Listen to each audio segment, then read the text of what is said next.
бір бала медреседен келіп тамақ ішпей уайымнан жатып ауырып сол бала қайтыс болады.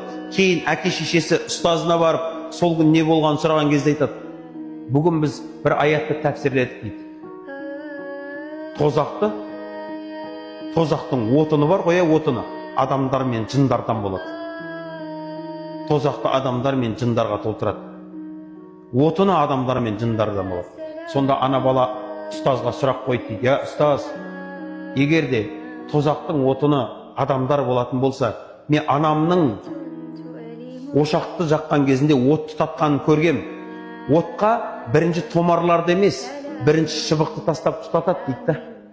Кейін барып, от қызған кезінде томарларды тастайды.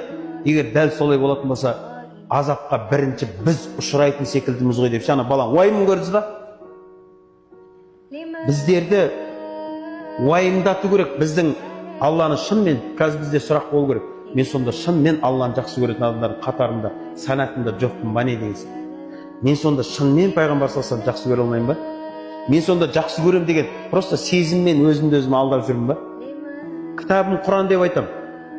Ертең Алланың алдына барған кезде кітабың не десе Құран деп айтуға менде бет бар ма жоқ па деп неге біз ойланбаймыз?